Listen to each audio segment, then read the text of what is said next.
ప్రైజ్లాడు. కీర్తన 137 9వ వచనంలో మీ పసిపిల్లలను బండకేసి కొట్టువాడు ధన్యుడు అని ఈ మాట రాయబడి ఉంది.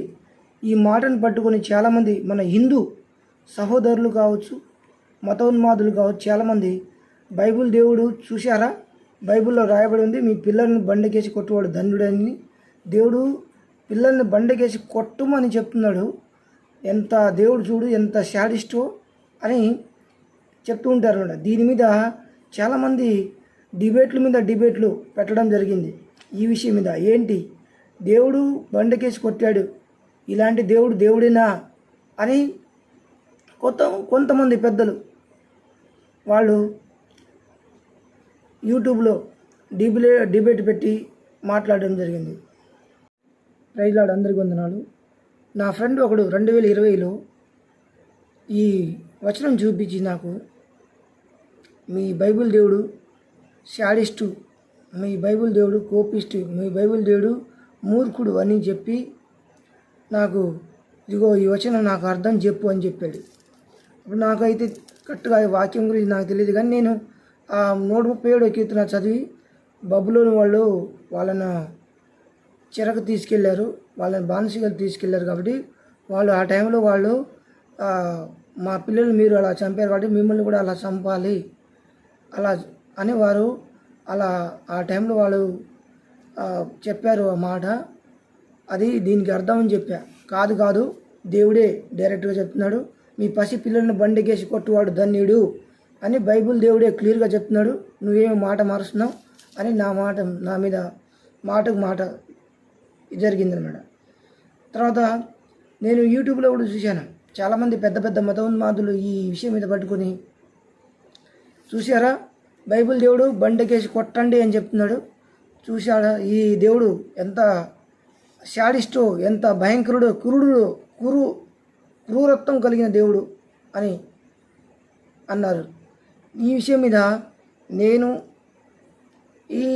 అసలు ఏంది ఎవరికి చెప్పారు దేవుడు మీ పసిపిల్లలను కొట్టండి అని చెప్పింది ఎవరికి, ఎవరితో చెప్పారు, ఏ సందర్భంలో చెప్పారు, దేవుడు చెప్పాడా, మనుషులు చెప్పాడా, అక్కడ ఏం జరిగింది అనేది మనం ఈరోజు తెలుసుకుందాం.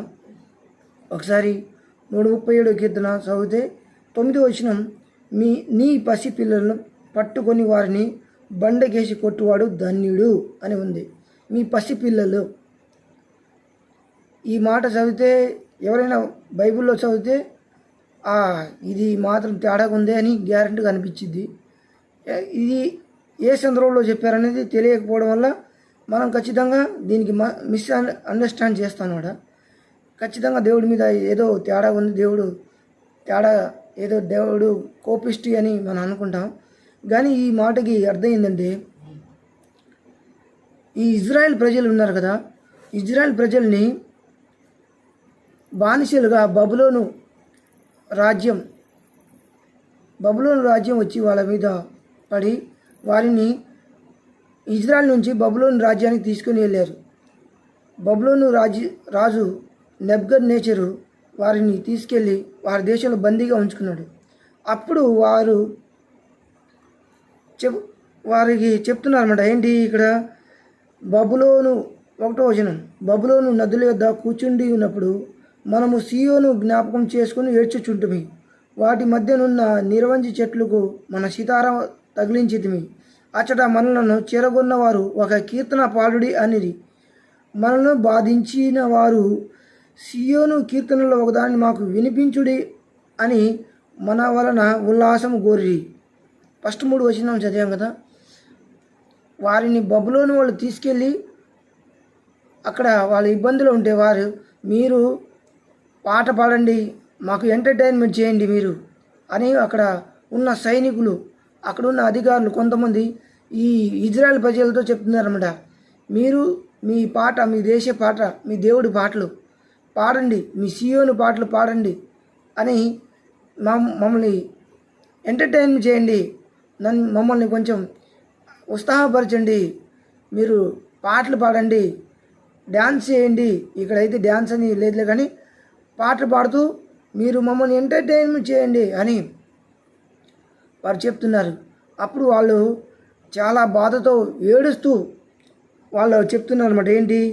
అన్యుల దేశంలో యెహోవా కీర్తనలు మనం ఎట్లు పాడదాము? యెరూషలేమా, నేను నిన్ను మరిచిన ఎడల నా కుడి చేయి తన నేర్పు మరుచును గాక అని వారు చెప్తున్నారన్నమాట. మేము ఈ దేశంలో ఎలా పాటలు పాడతాం, ఈ అన్ని దేశంలో అని వారికి మేము ఈ దేశంలో ఒక పాట పాడితే వాళ్ళ ఈ బబులోని వాళ్ళకి మేము పాట పాడి వారిని అల్లరిస్తే మా యొక్క నేర్పు మరచునుగాక అని వారికి వారే మాటల ద్వారా ప్రవచనం పలికారు. కింద వస్తే నేను నిన్ను జ్ఞాపకం చేసుకుని నా ముఖ్య సంతోషం కంటే నేను యెరూషలేమును హెచ్చుగా ఎంచని ఎడల నా నాలుక నా అంగిటిని అంటుకొనుగాక అని. అదేవిధంగా కింద యెహోవా ఎదమో జనులు చేసినది జ్ఞాపకం చేసుకునము, యెరూషలేము పాడైన దినము జ్ఞాపకము తెచ్చుకునము, దాన్ని నాశనం చేయుడి, సమూల ధ్వంసం చేయుడి అని వారు చాటిరి కదా. ఇక్కడ బబులోన్తో పాటు ఇంకో బ్యాచ్ కలిసింది. ఎవరు? ఎదోమా. వీరు కూడా చెప్తున్నారు, వాళ్ళ దేశం నాశనం చేయండి, వారిని కొల్లగొట్టండి అని ఎదోమ జనులు కూడా, వాళ్ళ సొంత జనులే వాళ్ళు కూడా అలాగే చాటి చెప్పారు కదా అని చెప్పేసి, నీవు మాకు చేసిన క్రియను బట్టి నీకు ప్రతీకారం చేయవాడు ధన్యుడు అని వారు ఇజ్రాయెల్ ప్రజలు అప్పుడు చెరలో ఉన్న ఆ ఇజ్రాయెల్ ప్రజలు ప్రవచనం పలికారన్నమాట.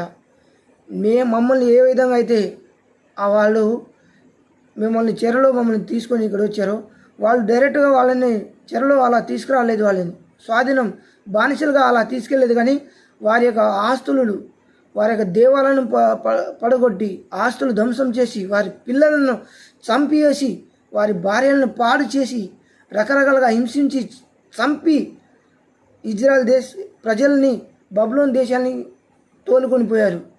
వారు చాలా బాధతో ఉన్నారు, చాలా కన్నీటితో ఉన్నారు అన్నమాట.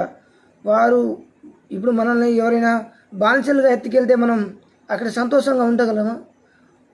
వాళ్ళు కూడా, ఆ ఇజ్రాయెల్ ప్రజలు కూడా అలాగే ఉన్నారన్నమాట. అప్పుడు వాళ్ళు ఇజ్రాయెల్ ప్రజలు వాళ్ళ నోటితో పలికిన మాట అన్నమాట, అంటే ప్రవచనం కింద వస్తుందన్నమాట. వారు అలా ప్రవచనం చేశారు. మమ్మల్ని ఏ విధంగా అయితే వీళ్ళు మా పిల్లల్ని చంపారో, మమ్మల్ని హింసించారో, అలాగే వీళ్ళు కూడా జరుగును గాక, వీళ్ళ పిల్లలను బండకేసి కొట్టువాడు ధన్యుడు అని వాళ్ళు ప్రవచనం పలికారన్నమాట. వాళ్ళు చెప్పినట్లే నిజంగా జరిగింది. బబులోను సామ్రాజ్యం తర్వాత మాదియా పారసీక సామ్రాజ్యం వచ్చింది. సామ్రాజ్యంలో ఈ బబులోను దేశాన్ని ధ్వంసం చేసి, ఈ రాజ్యాన్ని ధ్వంసం చేసి, వారి యొక్క పిల్లల్ని చంపివేసి సమూల ధ్వంసం చేశారన్నమాట.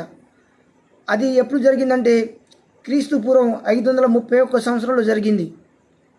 అది మీ పిల్లలను పట్టుకొని వారిని బండకేసి కొట్టువాడు ధన్యుడు అని ఈ మాట ఇజ్రాయెల్ ప్రజలు పలికిన ప్రవచనం మాత్రమే. ఇది దేవుడు చెప్పిన మాట కాదు, దేవుని పలికిన మాట కాదు. ఈ మాటకి దేవునికి సంబంధం లేదు. కానీ దేవుని ప్రజలే వారు దేవునికి మొరపెట్టారు, ప్రార్థన చేశారు. మమ్మల్ని ఏ విధంగా అయితే వీళ్ళు అలా చేశారో వారు కూడా అలా జరుగును గాక అని వాళ్ళు చెప్పారు. వాళ్ళు ఇచ్చారు కదా. ఈ బబులోను సామ్రాజ్యం యొక్క పతనం చివరికి ఎలా అంటే చాలా దారుణంగా ఆ మాదియా పారసీక సామ్రాజ్యం వచ్చి ఆ దేశాన్ని కళ్ళగొట్టి ఆ దేశంలో ఉన్న చిన్నపిల్లలను చంపేశారు. అప్పుడు ఈ ప్రవచనం ఇజ్రాయెల్ ప్రజలు పలికిన ఈ ప్రవచనం అప్పుడు నెరవేర్పు జరిగింది. క్రీస్తు పూర్వం 531 సంవత్సరంలో ఈ ప్రవచనం నెరవేర్పు జరిగింది. ఈ మాట పట్టుకొని చాలామంది మతోన్మాదులు, బైబిల్ వ్యతిరేక శక్తులు, బైబిల్ మీద ఏదో విధంగా బురద జల్లాలని అనుకునేవాళ్ళు ఈ మాటను పట్టుకొని రోజు యూట్యూబ్లలో, బయట సోషల్ మీడియాలో, వేరే సోషల్ మీడియాలో ఇప్పుడు దాకా ఈ మాట పట్టుకొని దేవుడు శాడిస్టి, దేవుడు కోపిష్టి అని చెప్తూ ఉంటారు. దేవుడిని ఏదో విధంగా దేవుడి నామాన్ని అవమానపరచాలని చూస్తూనే ఉంటారు. కానీ వారికి అందరికీ ఈ మాట తెలియక వారు పోరాడుతున్నారు. వాళ్ళకి తెలియదు చరిత్ర, ఇది నిజంగా జరిగిన చరిత్ర, ఇది బైబిల్ చరిత్ర. ఈ వీడియో చూసిన ప్రతి ఒక్కరు ఈ వీడియోని లైక్ చేయండి, షేర్ చేయండి, ప్రతి ఒక్కరికి సబ్స్క్రైబ్ చేయండి. అందరూ చూస్తున్నారు కానీ సబ్స్క్రైబ్ చేయట్లేదు. సబ్స్క్రైబ్ చేసుకోవడం వల్ల వీడియో ఇంకా చాలామందికి రీచ్ అవుతుంది. లైక్ చేయడం వల్ల కూడా రీచ్ అవుతుంది. సహోదరులారా, మిత్రులారా, సహోదరి, ఈ వీడియో చూస్తున్నా నువ్వు ఒకసారి ఈ వీడియోను లైక్ చేయి, షేర్ చేయి, సబ్స్క్రైబ్ చేయి. యేసుక్రీస్తు యొక్క కృప మీకు మీ కుటుంబానికి ఎల్లప్పుడూ తోడుగా ఉండి ముందుకు నడిపించును గాక. ఆమేన్.